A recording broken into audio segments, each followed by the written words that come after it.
ನಮಸ್ಕಾರ ವೀಕ್ಷಕರೇ, ಗುರುಭ್ಯೋ ನಮಃ. ಪೂಜ್ಯಾಯ ರಾಘವೇಂದ್ರಾಯ ಸತ್ಯಧರ್ಮರತಾಯ ಚ ಭಜಿತಾಂ ಕಲ್ಪವೃಕ್ಷಾಯ ನಮತಾಂ ಕಾಮಧೇನುವೆ. ಸುಧೇಂದ್ರ ತೀರ್ಥರು ಮಾಡ್ತಿರುವಂತಹ ನಮಸ್ಕಾರಗಳು. ನಮ್ಮ ರಾಯರ ಜ್ಯೋತಿಷ ಫಲಕ್ಕೆ ಸ್ವಾಗತ.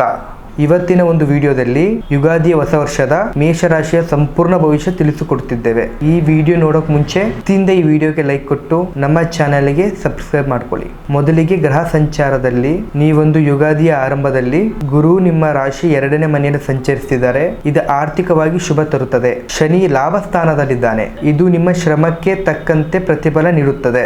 ಆದರೆ ರಾಹುಕೇತುಗಳ ಸ್ಥಾನ ಮಧ್ಯದ ವರ್ಷ ಭಾಗದಲ್ಲಿ ಸ್ವಲ್ಪ ಸವಾಲುಗಳನ್ನು ತಂದೊಡುತ್ತವೆ. ಈ ರಾಶಿಯ ಶಿಕ್ಷಣ ಬಗ್ಗೆ ನೋಡಬೇಕಾದರೆ ವಿದ್ಯಾರ್ಥಿಗಳಿಗೆ ಈ ವರ್ಷ ಅತ್ಯುತ್ತಮವಾಗಿರ್ತದೆ. ಸ್ಪರ್ಧಾತ್ಮಕ ಪರೀಕ್ಷೆಗಳಲ್ಲಿ ಯಶಸ್ಸು ಸಿಗುತ್ತದೆ. ಯಾರೆಲ್ಲ ಹೈಯರ್ ಎಜುಕೇಶನ್ ಮಾಡಿ ವಿದೇಶಕ್ಕೆ ಹೋಗಬೇಕಂತ ಇದ್ದೀರಾ ಅವರಿಗೆಲ್ಲ ಯಶಸ್ಸು ಸಿಗುತ್ತದೆ. ಏಕಾಗ್ರತೆ ಕೊರತೆ ಕಾಣದಂತೆ ನೋಡಿಕೊಳ್ಳಿ. ನೀವು ಆರ್ಥಿಕ ವಿಷಯದಲ್ಲಿ ನೋಡಬೇಕಾದ್ರೆ ಹಳೆಯ ಸಾಲಗಳಿಂದ ನೀವು ಮುಕ್ತಿಯನ್ನು ಪಡಿತೀರಾ.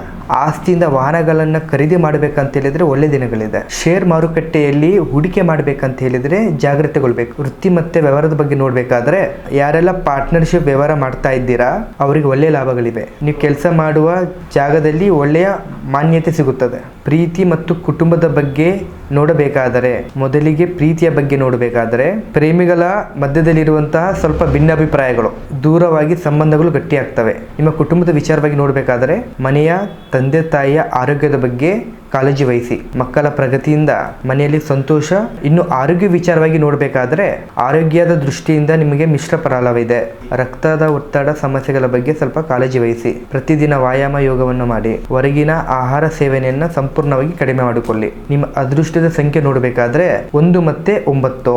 ಅದೃಷ್ಟದ ಬಣ್ಣದ ಬಗ್ಗೆ ನೋಡಬೇಕಾದ್ರೆ ಕೆಂಪು ಮತ್ತು ಹಳದಿ. ಈ ರಾಶಿಯ ಒಂದು ಸಿಂಪಲ್ ಪರಿಹಾರ ನೋಡಬೇಕಾದ್ರೆ ಪ್ರತಿ ಮಂಗಳವಾರ ಸುಬ್ರಹ್ಮಣ್ಯ ಸ್ವಾಮಿಯ ದರ್ಶನ ಮಾಡಿ. ಸೊ ಇದಾಗಿತ್ತು ಮೇಷರಾಶಿಯವರ ಯುಗಾದಿಯ ಹೊಸ ವರ್ಷದ ಭವಿಷ್ಯ. ಹಾಗೆ ನಿಮ್ಮ ಜೀವನದಲ್ಲಿ ಯಾವುದೇ ಕಠಿಣ ಸಮಸ್ಯೆಗಳಿದ್ದರೆ ನಿಮ್ಮ ಪರಿಹಾರಕ್ಕೆ ನಮ್ಮನ್ನು ನೇರವಾಗಿ ಬಂದು ಭೇಟಿ ಮಾಡಿ. ಇಲ್ಲ ಕೆಳಗಡೆ ಕಾಣುವ ನಂಬರ್ಗೆ ಕರೆ ಮಾಡಿ. ಮುಂದಿನ ಒಂದು ವಿಡಿಯೋದಲ್ಲಿ ಸಿಗೋಣ. ನೋಡ್ತಾರೆ ನಮ್ಮ ಯೂಟ್ಯೂಬ್ ಚಾನಲ್.